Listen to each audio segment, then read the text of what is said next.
Hello students, RBSC online classes में आपका एक बार फिर से हार्दिक अभिनंदन, हार्दिक स्वागत है। और स्टूडेंट्स, इस वीडियो में हम लेकर आए हैं आपकी बुक का सेकंड चैप्टर। जी हाँ स्टूडेंट्स, हॉर्नबिल जो आपकी बुक है, जो आपकी प्राइमरी रीडर है, उसका हम सेकंड चैप्टर इस वीडियो के अंदर आपके लिए लेकर आए हैं। और हम देखेंगे इस वीडियो के अंदर उस चैप्टर की कहानी, क्या उस चैप्टर में कहा गया है, क्या समझाया गया है, क्या स्टोरी है, और साथ ही साथ हम जानेंगे पूरा ट्रांसलेशन। जी हाँ स्टूडेंट्स, इस चैप्टर की पूरे हिंदी अनुवाद को हम इस वीडियो के अंदर आपके लिए प्रस्तुत करने वाले हैं। और स्टूडेंट्स, साथ ही साथ में हम आपके लिए इनके जो मुश्किल मुश्किल वर्ड्स हैं, यानी कि जो मीनिंग्स हैं, वो भी हम साथ में बताते जाएंगे। तो स्टूडेंट्स, बने रहिए शुरू से लेकर आखिर तक, ताकि हम इस वीडियो को, इस पूरे चैप्टर को बहुत अच्छे से समझ सकें। तो शुरू करते हैं और हो जाइए तैयार अपनी पेंसिल से, अपने पेन और अपने नोटबुक लेकर मीनिंग्स को नोट डाउन करने के लिए और समझने के लिए इस चैप्टर को, जिसका नाम है we are not afraid to die if we can all be together. अगर हम सभी साथ रह सकते हैं तो हम मरने से नहीं डरते हैं। एक कहानी है एक पूरे परिवार की, जिसमें एक पति है, एक पत्नी है और उसके 2 बच्चे हैं। ठीक है, और वो क्या करते हैं, वो इस बात का निश्चय करते हैं कि वह समुद्र का एक चक्कर लगाएंगे, समुद्र के द्वारा इस धरती का पूरा चक्कर लगाएंगे। और इसके लिए वो वर्षों तक तैयारी करते हैं। अनफॉर्चुनेटली जब वो रवाना होते हैं तो बीच में ही एक तूफान आ जाता है और तूफान से उनकी नाव जो है वो पूरी तरह से तहस नहस टूट जाती है। किसी प्रकार से बहुत मुश्किल परिस्थितियों का सामना करते हुए यह परिवार बचता है और उनके साथ में 2 और जन हैं, वो भी क्या होते हैं, बच जाते हैं। और इस चैप्टर के माध्यम से राइटर जो है बताना चाहता है कि मुश्किल हालातों में भी हमें हिम्मत बनाए रखनी चाहिए, हमें हौसला नहीं खोना चाहिए, हमें आशावादी रहना चाहिए। तो हो जाइए स्टूडेंट्स तैयार, हम शुरू करते हैं इस चैप्टर को और शुरू करते हैं इसके पहले पैराग्राफ को, जहां पर देखिए शुरुआत में ही हम लोग पढ़ते हैं और क्या लिखा है। देखिए इंट्रोडक्शन दिया रखा है, क्या है देखिए। In July 1976 my wife Mary, son Jonathan 6, daughter Suzanne 7, and I set sail from Plymouth, England to duplicate the round the world voyage made 200 years earlier by Captain James Cook। जुलाई 1786 के अंदर, 76 के अंदर मेरी पत्नी मैरी, मेरा बेटा Jonathan जिसकी उम्र क्या है, 6 साल है, और मेरी बेटी सुजैन जिसकी उम्र है 7 साल, वह इंग्लैंड के प्लेमाउथ नामक शहर से इस धरती का चक्कर लगाने की यात्रा, जो कि 200 साल पहले कैप्टन जेम्स कुक ने की थी, को रवाना हो गए। ठीक है, यहां एक वर्ड आया, देखो ये वोयाज। वोयाज होता है लंबी यात्रा, बहुत लंबी जो यात्रा होती है उसे कहते हैं वोयाज। ठीक है, और छोटी यात्राओं को हम ट्रेवल कहते हैं, जर्नी कहते हैं। ठीक है, आगे देखिए। For the longest time, Mary and I, a 37-year-old businessman, had dreamt of sailing in the wake of the famous explorer, and for the past 16 years, we had spent all our leisure time honing our seafaring skills in British waters। अब देखिए इन लाइनों के अंदर यह अपने खुद का भी परिचय दे रहा है। क्या बता रहा है, बड़े लंबे समय तक मैरी और मैंने, मैरी कौन है, उसकी पत्नी है, मैंने, जो कि एक 37 साल का बिजनेसमैन हूं। कौन है ये, लेखक जो है वो है, उसने सोते जागते इस बात का सपना देखा है कि वह इस फेमस यानी प्रसिद्ध एक्सप्लोरर यानी खोजकर्ता, एक्सप्लोरर मतलब खोजकर्ता, यहां मैं आपके लिए लिख देता हूं, खोजकर्ता। खोजकर्ता किसकी बात हो रही है, कैप्टन जेम्स कुक की बात हो रही है कि खोजकर्ता की यात्रा को क्या करना है, दोहराना है। और वो कितना हो गया, 16 साल से इसकी तैयारी कर रहे हैं। उन्होंने क्या किया, अपना सारा जो आराम का समय था, लेजियर का मतलब होता है आराम का, ठीक है, यहां पे मैं लिख देता हूं आपके लिए, आराम का समय था, वह ब्रिटिश वाटर में, यानी कि ब्रिटिश यानी ब्रिटेन के जो समुद्र थे उसके अंदर अपनी नौकायन की कौशल, नौकायन, सी फेयरिंग मतलब होता है नौका, नौका चलाना यानी नाव चलाना। ठीक है, और स्किल्स का मतलब क्या है, कौशल को विकसित करने में लगा दिया। सारा समय क्या लगा दिया? पूरे नाव को किस प्रकार से हैंडल किया जाएगा इसके लिए उसने उस कौशल में लगाया। कितने साल से है? 16 साल से तैयारी चल रही है। ठीक है, अब आगे देखिए, आर बोट वेव वॉकर। अब यहाँ पे बोट का नाम लिखा गया है, वेव वॉकर बोट का नाम है। A 23 metre 30 ton wooden hulled beauty had been professionally built. हमारी बोट वेव वॉकर जो कि 23 मीटर लंबी 30 टन लकड़ी के हल से बनी हुई एक खूबसूरत व्यावसायिक रूप से बनी हुई थी। And we had spent months fitting it out, और हमने इसके अंदर उपयुक्त होने के लिए कई महीने लगा दिए थे। उपयुक्त होने के लिए मतलब इसमें ढलने के लिए, नाव के अनुसार जीवन बिताने के लिए उन्होंने कई महीने इसके अंदर लगा दिए थे।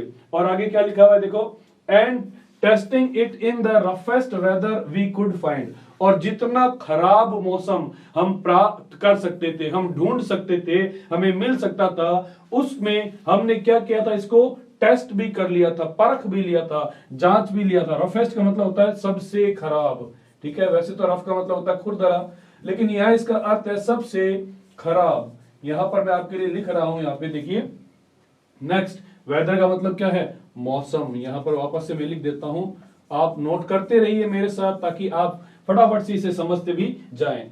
The first leg of our plan 3 year 105,000 kilometre journey passed pleasantly as we sailed down the west coast of Africa to Cape Town।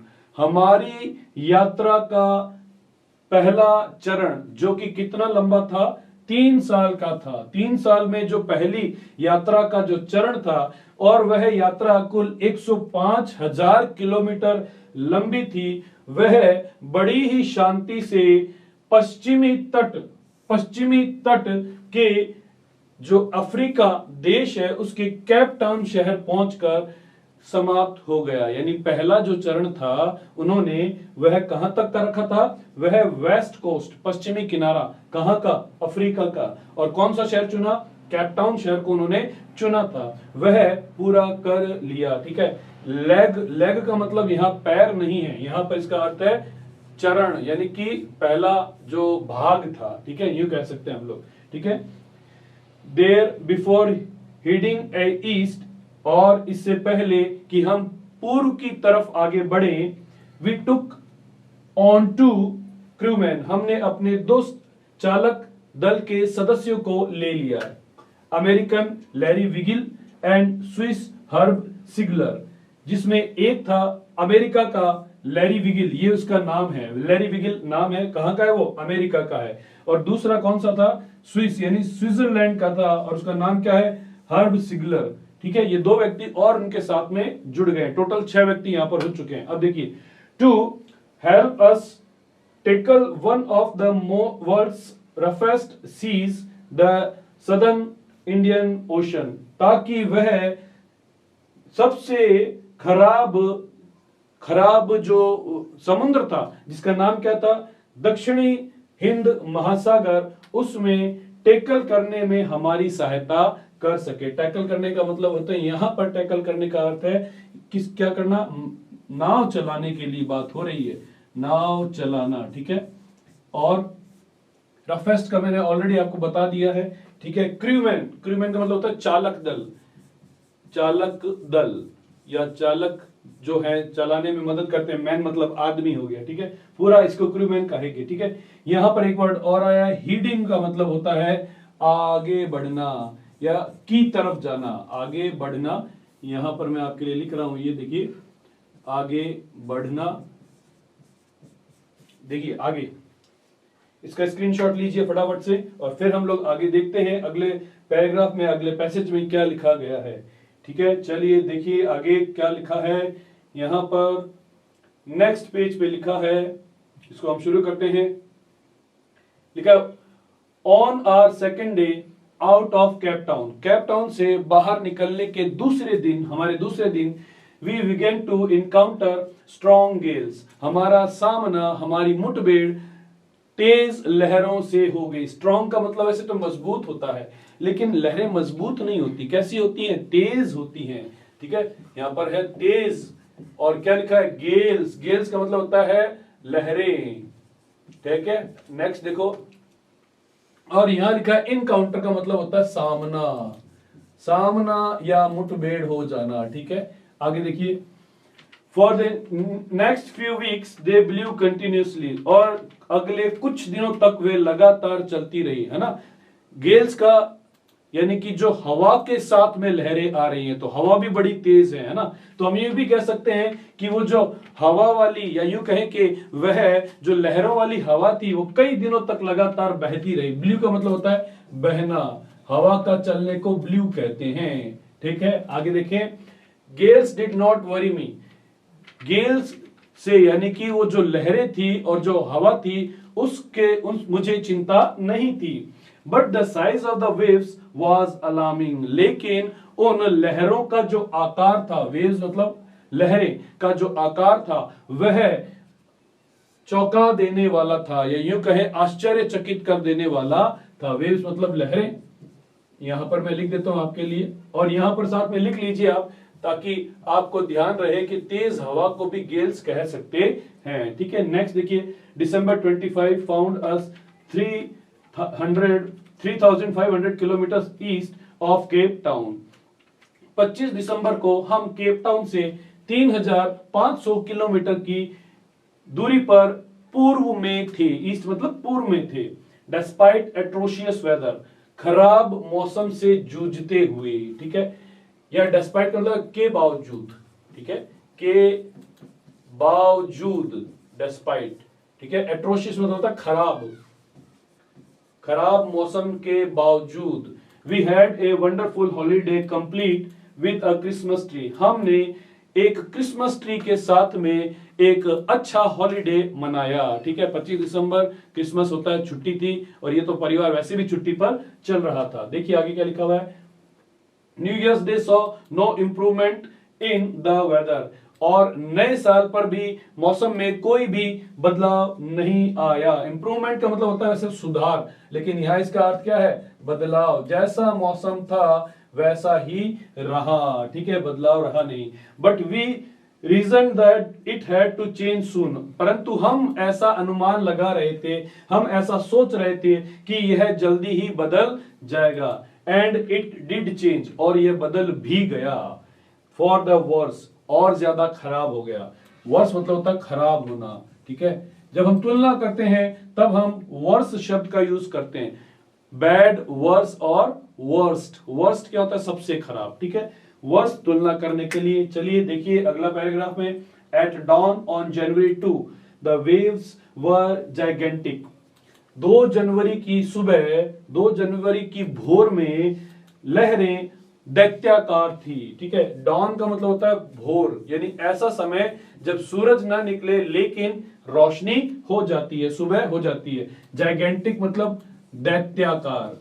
मैं यहां आपके लिए लिखता हूं दैत्याकार। ठीक है, नेक्स्ट देखिए, we were sailing with only a small strong jib and were still making 8 knots. हम एक छोटी स्टॉर्म जिब के साथ में आगे बढ़ रहे थे, मतलब हमारी नाव को चला रहे थे, और हमारी रफ्तार केवल 8 नॉट थी। 8 नॉट मतलब 8 नॉट की थी। जो समुद्र में जहाज चलते हैं उनकी रफ्तार जो है वो नॉट्स में नापी जाती है, किलोमीटर में नहीं नापी जाती। और स्टॉर्म जिब क्या है? स्टॉर्म जिब एक उपकरण है जो नाव पर लगता है। ठीक है, सेलिंग का मतलब होता है नाव चलाना। यहां मैं आपके लिए लिखता हूं नाव चलाना।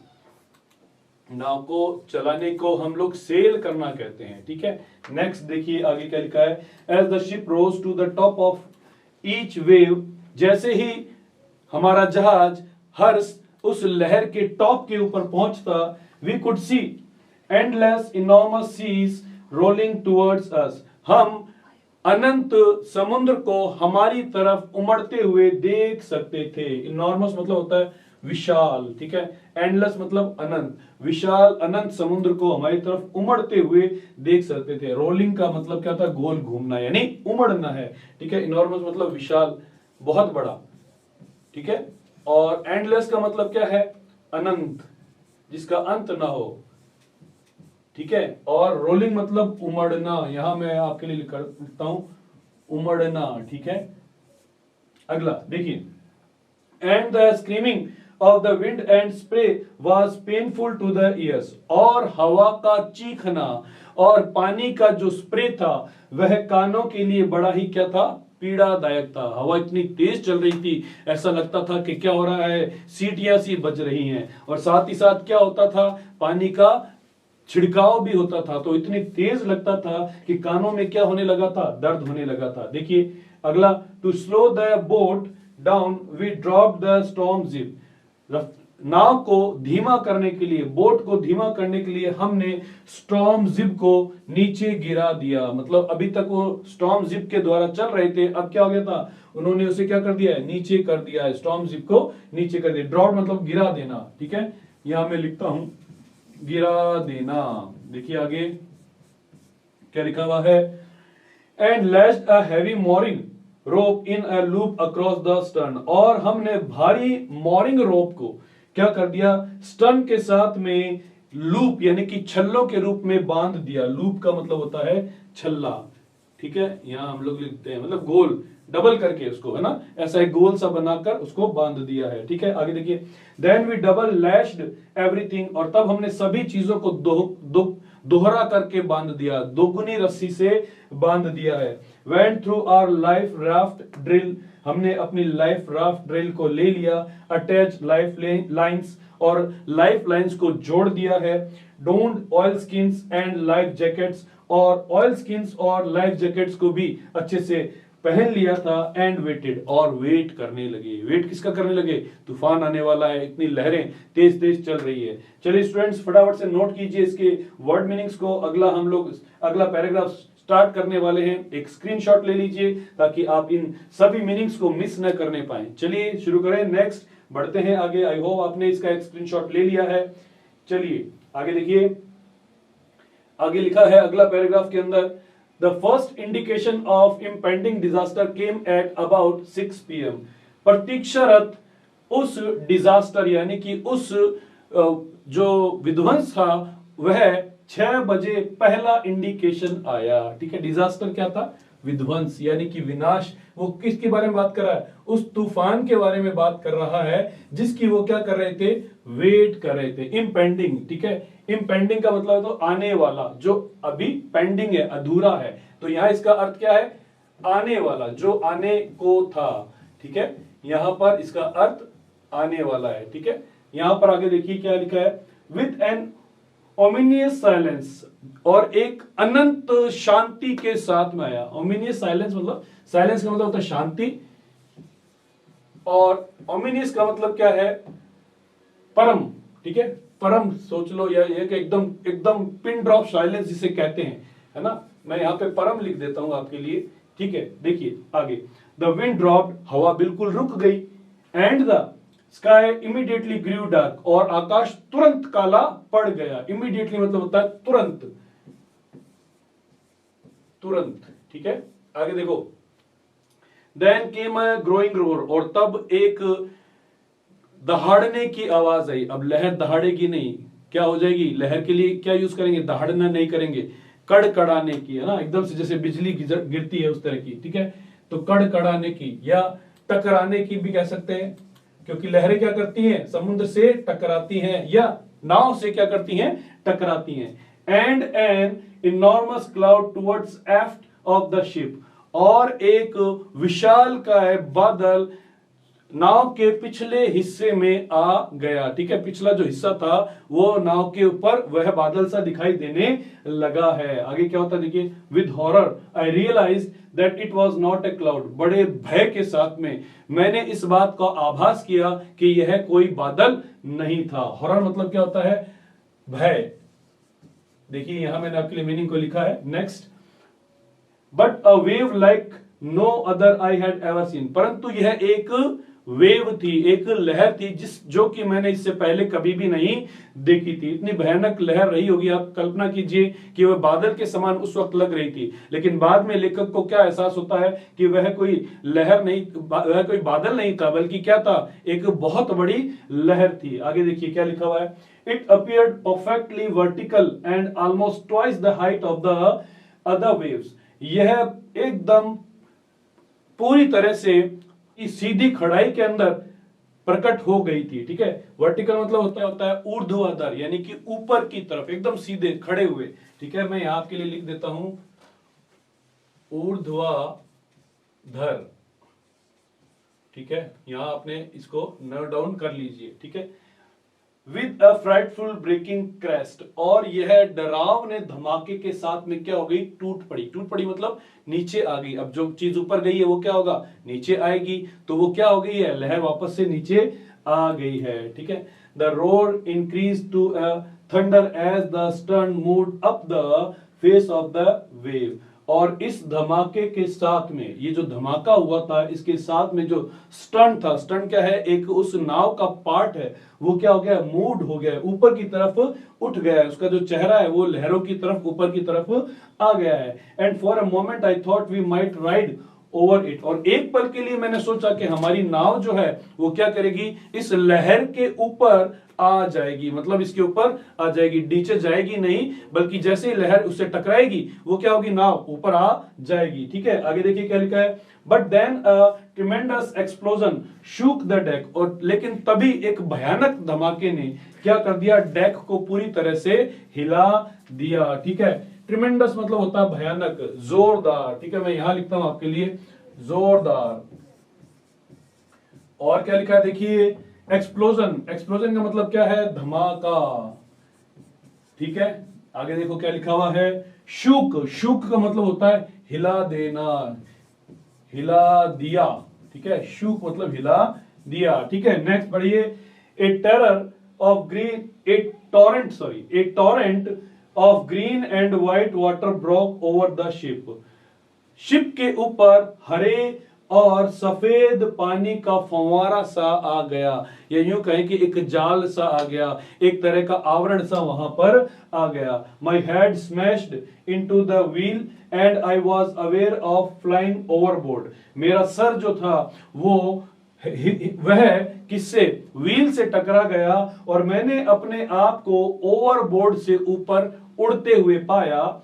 ठीक है, यहां देखिए लिखा है स्मैश्ड, स्मैश्ड मतलब होता है टकराना, टकराना। ठीक है, और क्या लिखा हुआ है देखो, यहां लिखा हुआ है अवेयर मतलब, अवेयर मतलब जानना, जागरूक होना, जानना। ठीक है, यहां मैं लिखता हूं आपके लिए जानना। आई होप आपको ये नजर आ रहा है। नेक्स्ट देखिए क्या लिखा हुआ है, and sinking below the waves, और मैंने अपने आप को उन लहरों के नीचे डूबता हुआ पाया। सिंक का मतलब होता है डूबना। ठीक है, यहां देखो डूबना लिख देते हैं आपके लिए। चलिए आगे बढ़ते हैं, क्या लिखा है आगे, I accepted my approaching death, मैंने आती हुई, मेरी आती हुई मौत को मैंने क्या कर लिया, स्वीकार कर लिया। एक्सेप्टेड मतलब स्वीकार करना, यहां पर लिख देता हूं मैं आपके लिए स्वीकार करना। ठीक है, स्वीकार करना। ठीक है, नेक्स्ट देखिए क्या लिखा हुआ है, एक और मीनिंग है यहां पर, अप्रोचिंग, अप्रोचिंग मतलब आने वाली या आती हुई। मैं यहां लिखता हूं आपके लिए आती हुई। ठीक है, उसके पास में आ रही थी मौत, उसके लिए बात हो रही है यहां पे। आगे देखिए, as I was losing consciousness, जैसे ही मैं अपने होश खो रहा था। कॉन्शियसनेस मतलब होता है होश, यहां लिखता हूं मैं आपके लिए होश। होश क्या कर रहा था, खो रहा था। आई फेल्ट क्वाइट पीसफुल, मुझे बड़ी ही शांति महसूस हुई। पीसफुल मतलब क्या होता है, शांति। ठीक है, यहां पर आपके लिए मैंने लिख दिया है। ठीक है, आगे देखिए, चलिए आप इसके वर्ड मीनिंग नोट कीजिए, एक स्क्रीनशॉट लीजिए, और फिर हम लोग बढ़ते हैं अपने अगले पैराग्राफ की तरफ, जिसके अंदर हम जानेंगे कि क्या उसे वास्तव में मौत आ गई।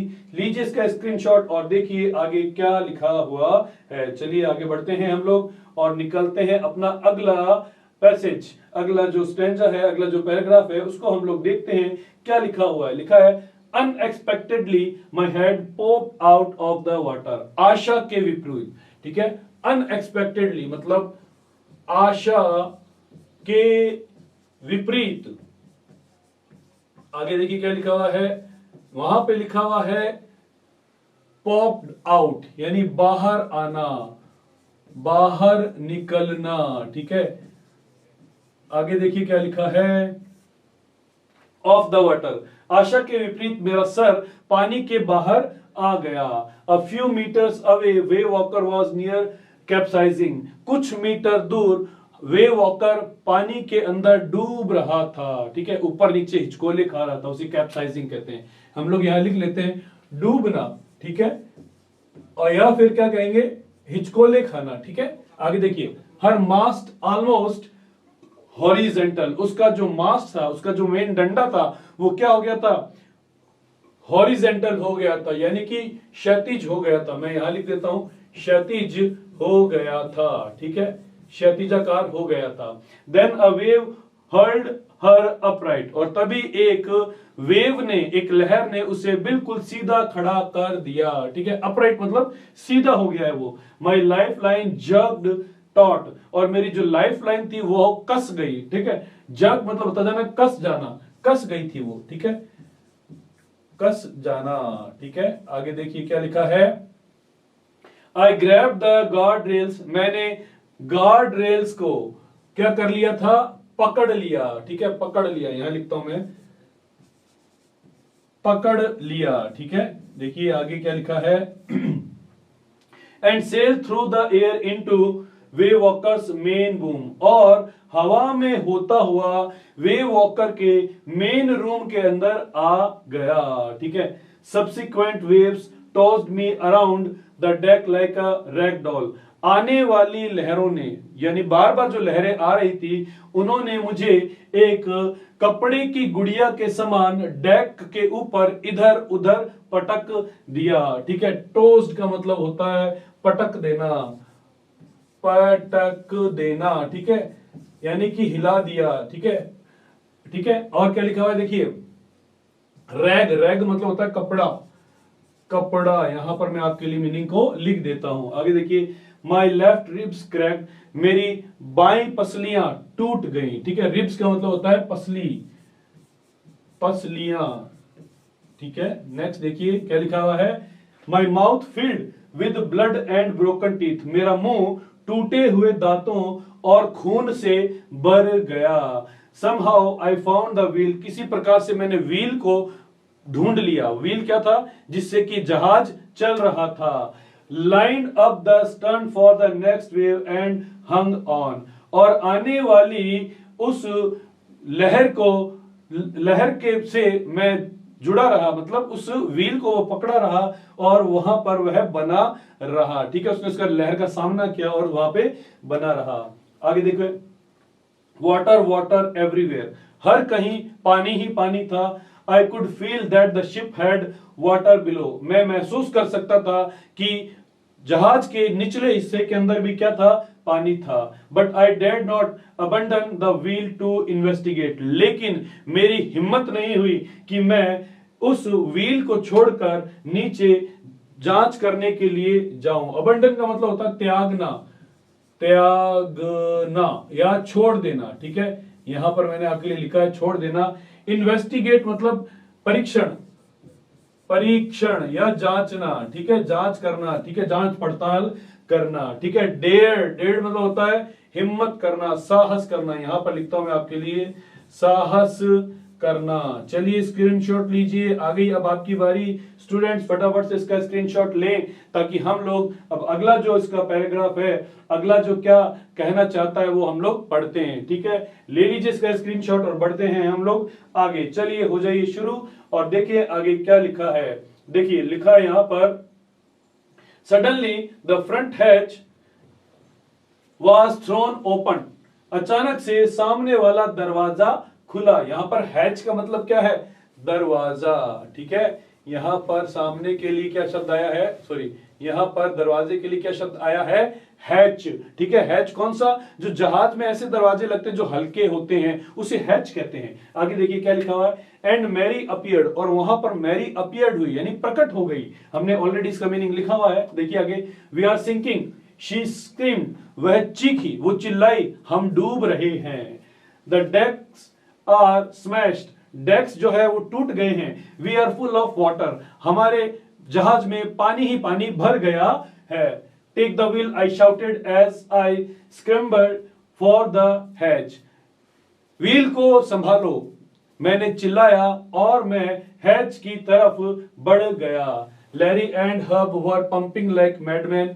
लैरी और हर्ब पागलों के समान पंप कर रहे थे। क्या पंप कर रहे थे? पानी पंप कर रहे थे। कहां से?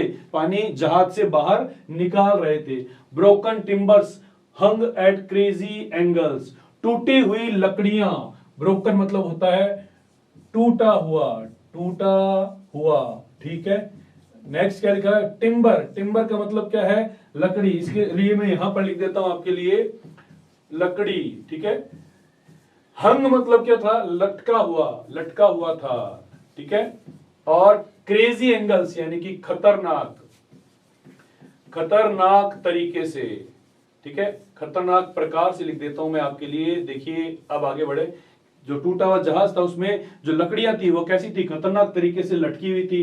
The whole starboard side buckled inwards. पूरा स्टारबोर्ड साइड जो था वो अंदर की तरफ धंस गया था। बगल्ड का मतलब क्या है? धंस गया था, ठीक है, धंस गया, ठीक है। स्टारबोर्ड क्या है? स्टारबोर्ड उस नाव का एक पार्ट है, यानी जहां पर वो लहरें आकर टकराती हैं, ठीक है। आगे क्या लिखा? Clothes, crockery, charts, tin and toys sloshed about in deep water. कपड़े, क्रॉकरी, चार्ट्स, टिन और खिलौने गहरे पानी के अंदर तैर रहे थे, ठीक है। यहां लिख देता हूं मैं आपके लिए, तैर रहे थे, ठीक है। और यहां क्या लिखा है? एक शब्द और आया, क्रॉकरी। क्रॉकरी क्या होता है? क्रॉकरी मतलब कप, प्लेट, ठीक है, उसे क्रॉकरी कहते हैं। आगे देखिए लिखा है, I half swam half crawled into the children's cabin.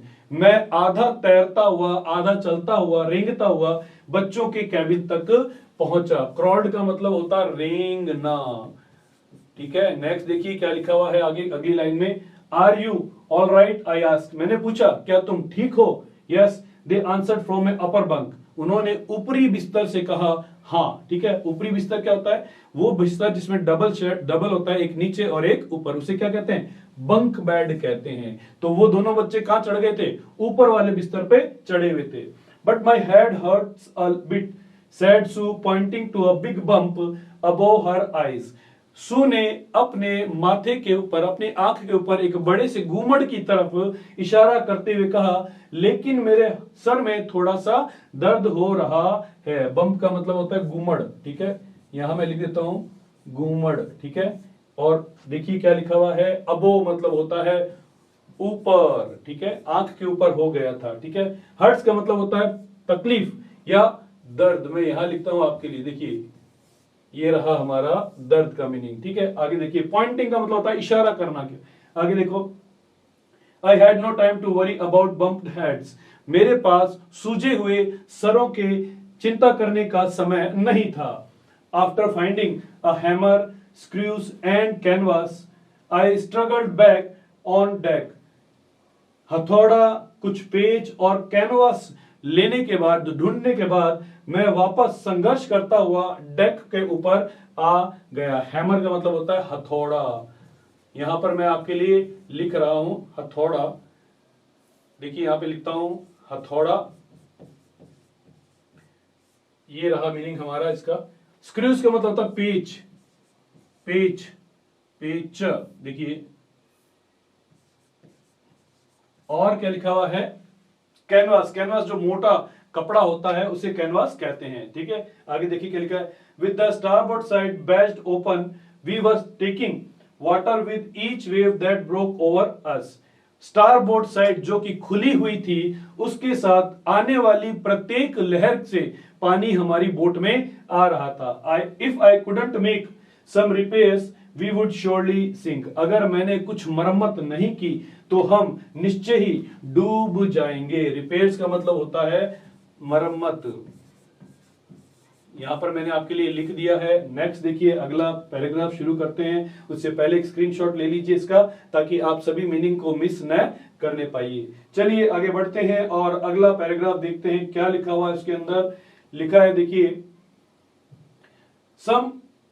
somehow I managed to stretch canvas and screw waterproof hatch covers across the gaping holes। किसी प्रकार से मैंने उस खुले हुए हिस्से के ऊपर वह कैनवास, क्या था, वो कैनवास और वाटरप्रूफ क्या थे, हैच जो थे उनको क्या कर दिया, फैला दिया, और उन जो होल्स थे, गैपिंग होल्स थे, बड़े बड़े जो छेद थे, उनको क्या कर दिया, ढक दिया है, कवर कर दिया है। ठीक है, आगे देखिए, some water continue to stream below, कुछ पानी अब भी लगातार नीचे आ रहा था, but most of it was now being deflected over the side, परंतु ज्यादातर पानी जो था वह दूसरी तरफ जा रहा था, दूसरी तरफ मतलब चला जा रहा था, जब वो कैनवास से टकराता था तो दूसरी दिशा में हो जाता था।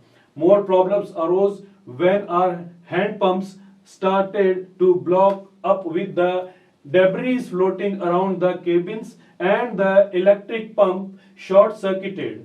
कुछ और समस्याएं उठने लगी जब हमारे हैंड पंप पानी में तैरने वाली दूसरी वस्तुओं की वजह से जो केबिन के अंदर थी ब्लॉक हो गए, और शॉर्ट सर्किट की वजह से वह क्या हो गए, रुक गए थे, ब्लॉक हो गए थे। डेब्रीज का मतलब होता है वस्तुएं, ठीक है, जो दूसरी और चीजें थी ना, वस्तुएं हम लोग कह सकते हैं, बहुत सारी चीजें केबिन के अंदर उस वक्त होती है जब नाव चलती है तब, ठीक है।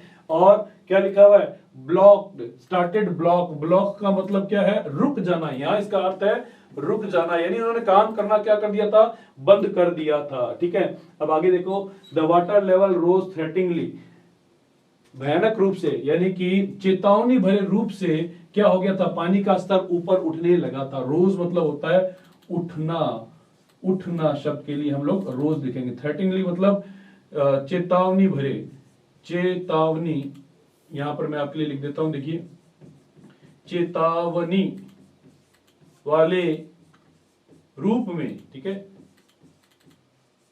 आगे देखो क्या लिखा है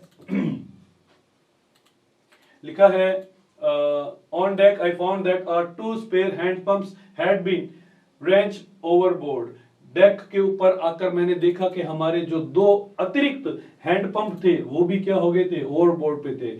along with the forestry sail, the jib, the डिंगलिंग्स एंड द मेन एंकर, और उनके साथ साथ में फॉरेस्ट्री सेल, जिब और जो डिंगलिंग था और जो मेन एंकर था वो भी क्या हो गया था, डूब गया था। वो भी क्या हो गया था, मतलब बह गया था, इधर उधर हो गया था। एंकर का मतलब होता है लंगर, यहां पे मैं लिख देता हूं आपके लिए, लंगर। ठीक है, बाकी क्या है, ये सारे उपकरण हैं जो कि जहाज में काम में लिए जाते हैं।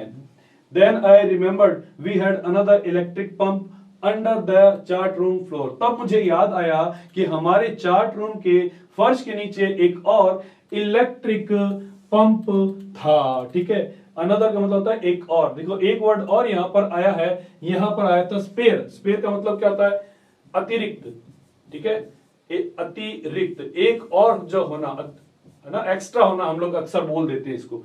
आगे देखिए, I connected it to an out pipe, मैंने इसे एक बाहर जाने वाले पाइप के साथ में जोड़ दिया, and was thankful to find that it worked, और मैं बड़ा ही आभारी था, बड़ा ही धन्यवादी था कि यह काम कर रहा था। ठीक है, देखिए अगला क्या लिखा है, The night dragged on with an endless, bitterly cold routine of pumping, string and working the radio। रात अपने साथ में कभी खत्म न होने वाली भयानक ठंड और लगातार पंप करने वाला, यानी कि पंप को चलाने के लिए, और रेडियो के ऊपर काम करने को लेकर आई। मतलब रात भर वो क्या कर रहे हैं, लगातार उस ठंडे पानी के अंदर एक के बाद एक क्या कर रहे हैं, वो पंप को चला रहे हैं। ठीक है, और क्या हो रहा है, रेडियो के ऊपर भी क्या कर रहे हैं, वो लोग काम कर रहे हैं। बिटरली मतलब होता है भयानक, अधिक के लिए हम लोग बिटरली कहते हैं, नहीं, कठोर के लिए भी कह सकते हैं हम लोग। ठीक है, एंडलेस का मैं ऑलरेडी आपको बता ही चुका हूं। ठीक है, आगे देखो, we were getting no replies to our mayday calls, हमें अपनी मेडे कॉल्स का कोई जवाब नहीं मिला। मेडे कॉल्स क्या चीज है, मेडे कॉल्स का अर्थ है वह कॉल्स, वह सहायता के लिए लगाई गई गुहार जो कि कोई प्लेन या कोई शिप तब लगाता है जब वह डूब रहा होता है या उसके पास और करने के लिए कुछ नहीं होता है। ऐसे समय में जो रेडियो के ऊपर सहायता मांगी जाती है उसे मेडे कॉल्स कहा जाता है। Which was not surprising in this remote corner of the world, जो कि कोई आश्चर्य की बात नहीं थी कि इस संसार के दूरस्थ क्षेत्र में, दूरस्थ कोने में ना हो। मतलब उन्हें इस बात से आश्चर्य नहीं हुआ कि उनकी मेडे कॉल्स का कोई प्रति उत्तर नहीं मिलेगा। क्यों नहीं मिलेगा? क्योंकि वह ऐसे छोटे से हिस्से में थे जहां पर क्या था, ऐसी सहायता मिलना पॉसिबल भी नहीं था। चलिए नेक्स्ट शुरू करते हैं इसका अगला पैराग्राफ, लेकिन उससे पहले आप अपना स्क्रीनशॉट लें और स्क्रीनशॉट लेने से आपके पास ये सारे वर्ड्स मीनिंग आ जाएंगे। ठीक है, ले लीजिए इसका स्क्रीनशॉट और फिर हम लोग आगे बढ़ते हैं और देखते हैं कि आगे क्या होता है इस नाव का और इस नाव के यात्रियों के साथ में क्या होता है, हम देखेंगे आगे वाले पैराग्राफ में। चलिए नेक्स्ट बढ़ते हैं और क्या लिखा है देखिए। लिखा है सूज had swollen alarmingly, सू का सर खतरनाक तरीके से सूज गया। ठीक है, कैसा हो गया था? सूज गया था। क्यों? क्योंकि उसको चोट लगी थी। उसने अपने पिता को यह पहले भी दिखाया था। ठीक है, स्वॉलन का मतलब होता है सूज जाना या सूजन आ जाना, सूजन आ जाना। ठीक है, नेक्स्ट देखिए क्या लिखा हुआ है आगे। She had two enormous black eyes and now she showed us a deep cut on her arm. उसकी दो बड़ी बड़ी काली आंखें थी। काली आंखें बड़ी बड़ी कैसे थी? यानी उसकी आंखें क्या हो गई थी? सूज गई थी भाई। ठीक है, और अब उसने अपने हाथ में एक गहरा घाव, डीप मतलब गहरा, ठीक है, और कट का मतलब है कटने का निशान। ठीक है, यहां हम कह सकते हैं कि घाव हो गया था। ठीक है, अब देखिए आगे क्या लिखा हुआ है।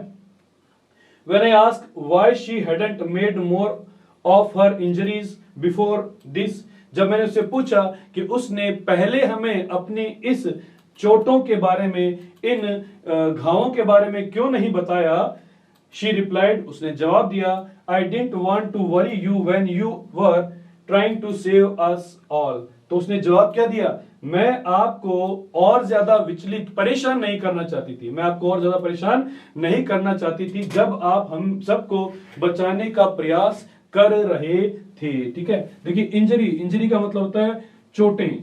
ठीक है, जो उसे चोट लग गई थी उसके बारे में यहां कह रही है। ठीक है, और रिप्लाइड का मतलब होता है जवाब देना, जवाब देना। ठीक है, और क्या लिखा हुआ है देखिए। ट्राइंग मतलब होता है कोशिश करना, कोशिश करना। ठीक है, चलिए तो स्टूडेंट्स आज के लिए बस इतना ही। इस वीडियो में हम आज के इतना ही करेंगे और आप इसका एक स्क्रीनशॉट ले लीजिए ताकि आप इन सभी मीनिंग्स को, सभी वर्ड्स को अच्छे से समझ पाएं। और मिलेंगे आपसे अगले वीडियो में। तब तक के लिए मेहनत करते रहिए और अपने काम में इसी तरह से लगे रहिए और अपना सहयोग और अपना प्रेम हमारे साथ में इसी तरह से बांटते रहिए। Thank you very much.